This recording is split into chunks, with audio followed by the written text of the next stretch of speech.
Hey, what's up everyone? Tom here, coming back with a new video. I know it's been a while since my last one, but I've been wanting to get back into making videos for a little while. So I figured this was a good way to just get back into it. Something that's not too long. And I've really been enjoying all the Acid Archives videos that have been going around. Watched a few of them at this point, a good bit of them. Really enjoying everything that's been shown, and I know I have at least a handful of records that I can share and contribute. So today, talking about Widsith, maker of song. This is from 1972 on the Alethea label. There's the actual record label. From what I understand, not a very big label, sort of a smaller label out of New Jersey, northern New Jersey, which Ed McCafferty is from.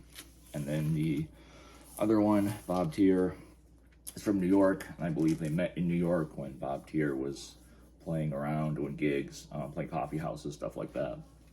They went on to record this album at Echo Sound Studio in Long Island, which I believe is a picture of them standing in front of the studio. So maybe it's just a barn. I'm not too familiar with it. I know I've heard of it. I'm pretty sure I've had other stuff recorded there. But definitely sounds a bit dusty. Sounds like it might have been recorded in a barn. Some of the tracks definitely have that feel, so it would make sense. Definitely some Crosby, Stills, Nash & Young, maybe David Crosby specifically inspired vocals on here for sure. Bob Tier handled most of the vocals and the production, although the harmonies are pretty good. The blending of their voices works pretty well, at least in my opinion. But definitely not just a straight folk rock album. It's mixed between electric and acoustic, and it has drums on there as well too. So I know that's not always the norm for folk rock stuff, right? So let's see what the book has to say. I've had this for quite a little while. Probably not as long as some of you guys, but I really enjoy flipping through it, and I learned quite a bit. Definitely added a few things to my want list. So let's see. Widsith. This two-man band produced a unique item here, a folk rock record with influences from every possible genre, finally sounding something like an American Van Morrison or Graham Parker if he'd been reared on folk instead of soul. I agree with the Van Morrison part for sure, although I don't know about influences from every possible genre. If every possible genre is folk, jazz, psych, then yeah, but I don't know. I kind of see what they probably see what they were getting at, but I don't agree with that.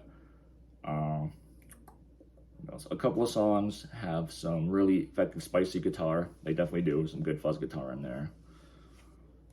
Some others have a good timey feel, and some a busker feel. About half have drums, and some have a mild jazzy influence as well. All are well played and sung, and this is a good LP that grows on you. I agree with that. It's definitely grown on me since I got it. Not hard to find for a private press. It must have sold pretty well. I don't know how hard it is to find. I did look it up before making this video, and there was none, I believe, for sale of the regular press. It's just the original. This is the regular press. I know it's been reissued. There's a bunch of the reissues for sale. Excuse me. Probably from the maybe 2000s, maybe late 90s. I don't know. I don't think the reissue had a date. But there's also a few promo versions from the original pressing, and there seem to be more of those for sale than the just regular pressing. So maybe more of those were handed out or sold. I'm not sure, but that kind of seems to be what the case is. Excuse me. I need to take a drink. But definitely recommend checking this out. The whole thing is on YouTube if you want to stream it. That's where I heard it originally, because I didn't know what this was. I found this at one of my friend's house. He's a record dealer. He just happened to have it in one of his crates. It was sealed. He recommended it to me. Went on YouTube, checked out a little bit of it, and I liked it initially. As soon as I heard it, I enjoyed it. Luckily, it wasn't warped, so got kind of lucky there. It does come with an insert with the lyrics and credits on there. And like I said, the music is basically folk rock, but definitely more than folk rock. Sort of hippie folk, roll rock, that kind of stuff. Although what made me really like it and, you know, like it more than just a regular folk rock album was definitely the sort of fuzz guitar and the jazz influences for sure. There's some tracks have a flute, which I love flute. Some sax on here, really, really good. Definitely starts out a bit country, blues-esque. Maybe even some of like the early kind of Grateful Dead, Pigpen songs, definitely more like country blues-esque. I don't know, I could be wrong about that, but that's kind of the vibe I get. But definitely a nice mix, like I said, definitely a nice mix of like electric guitar and drums. I don't know, pretty good. Definitely recommend checking it out. So I would say my favorite tracks, me for personally, Rainfoot's Carnival, I really liked. Features some sci-fi inspired lyrics. I think even mentions Ray Bradbury, who wrote Fahrenheit 451.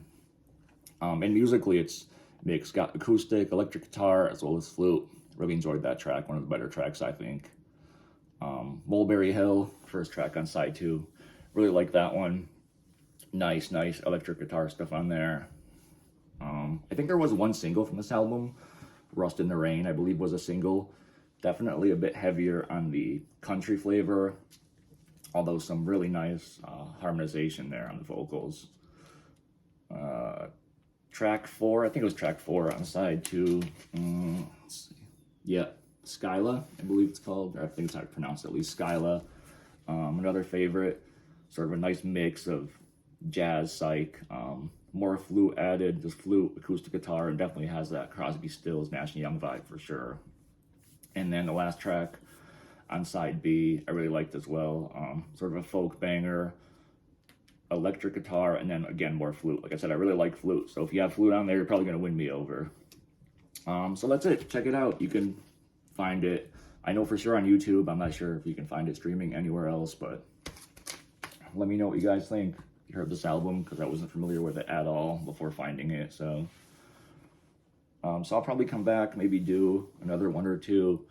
I know I have at least a handful of stuff from the book I can show. So thanks for watching. Hope everyone's doing well. Talk to you soon. See ya.